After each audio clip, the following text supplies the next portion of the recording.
Welcome back to my YouTube channel. जब कभी भी प्लेन हादसा होता है तब हर केस की गहराई से छानबीन की जाती है। छानबीन के दौरान इन्वेस्टिगेशन की टीम ब्लैक बॉक्स के पीछे हाथ धो के पड़ जाती है ताकि सच सामने आ सके, दूध का दूध और पानी का पानी हो जाए।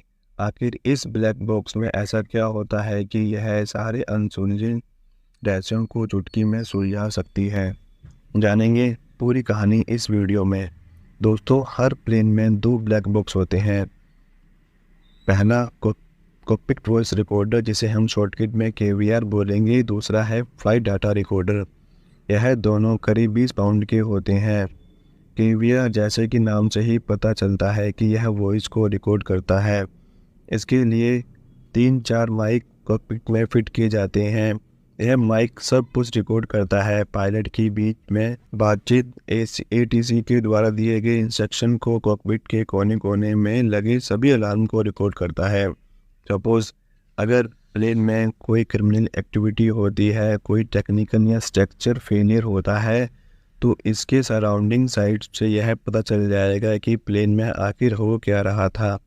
पायलट किस टॉपिक पर बात कर रहे थे। ऑटोमेटिकली स्टार्टर भी हो जाता है। जब ग्राउंड में प्लेन के इंजन को स्टार्ट किया जाता है तभी से केवीआर ऑटोमेटिकली स्टार्ट हो जाता है, और जब प्लेन लैंड कर जाता है तो सारे इंजन ऑफ हो जाते हैं। तब यह केवीआर वॉइस को रिकॉर्ड करना बंद कर देता है। आजकल के बोइंग और एयरबस के प्लेन में रिकॉर्डिंग को डिलीट करने का भी ऑप्शन होता है। यहाँ तक कि मैनुअली रिकॉर्डिंग स्टार्टर करने का भी बटन होता है।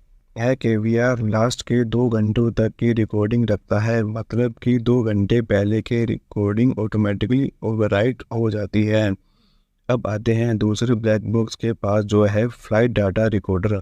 यह केवीआर से बहुत अधिक डेटा रिकॉर्ड रखने में सक्षम होता है, लेकिन ऑडियो के फॉर्म में नहीं होता है। यह लगभग 88 पैरामीटर को मॉनिटर करता है, जैसे कि प्लेन की एयर स्पीड क्या है, हेडिंग क्या है, एल्टीट्यूड क्या है। इसी तरह 88 डेटा रिकॉर्ड्स रखता है।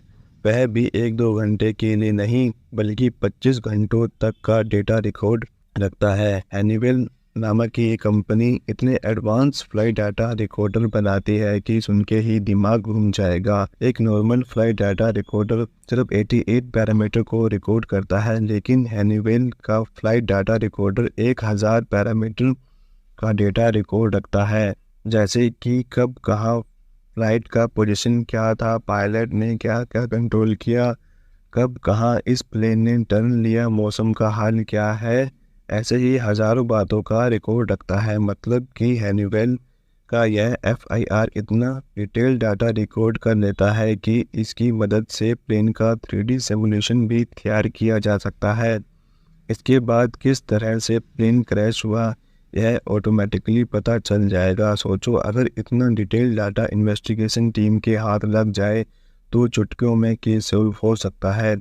इसलिए तो इन्वेस्टिगेशन की टीम ब्लैक बॉक्स को खोजने में जी जान लगा देती है। दोनों ब्लैक बॉक्स के डेटा को आपस में लिंक किया जाता है। इसके बाद पूरी कहानी सामने आ जाती है। हादसा अगर हुआ तो हुआ कैसे। अब आपको सब कुछ समझ में आ गया होगा कि ब्लैक बॉक्स इतना इम्पोर्टेंट क्यों है।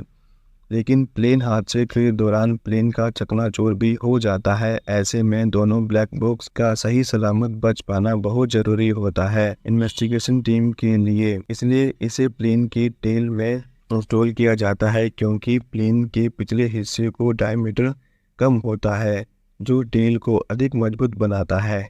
इसलिए इसके लिए यह परफेक्ट जगह होती है। ब्लैक बॉक्स को इंस्टॉल करने के लिए इसे स्टेनलेस स्टील के स्ट्रॉन्ग मेटल्स में डाला जाता है। अब कई बार ऐसा भी होता है कि प्लेन क्रैश के बाद आग लग जाती है। ऐसे में इसे हीट से बचाए रखने योग्य भी बनाना पड़ता है, जो कि करीब 1100 डिग्री सेल्सियस की टेम्परेचर को झेल सके, वह भी आधे घंटे तक। लेकिन प्रॉब्लम यहाँ खत्म नहीं होती है। कभी कभी प्लेन क्रैश के बाद प्लेन समुद्र की गहराइयों में डूब जाता है, और इतने विशाल समुद्र में एक छोटी सी चीज ढूंढने अपने आप में बहुत बड़ी चुनौती बन जाती है, पर इसका भी सॉल्यूशन ब्लैक बॉक्स के पास होता है। ULB यानी कि अंडर वाटर लोकेटर बीकन, जो ब्लैक बॉक्स में लगा होता है और जो हर पल अल्ट्रासोनिक सिग्नल भेजता रहता है। 37.5 किलोहर्ट्ज की फ्रीक्वेंसी पर इन्वेस्टिगेशन की टीम इस सिग्नल को डिटेक्ट कर के ब्लैक बॉक्स को ढूंढ सकती है। यह ब्लैक बॉक्स करीब 30 दिनों तक करीब 20,000 फीट तक सिग्नल ट्रांसमिट कर सकता है, यानी कि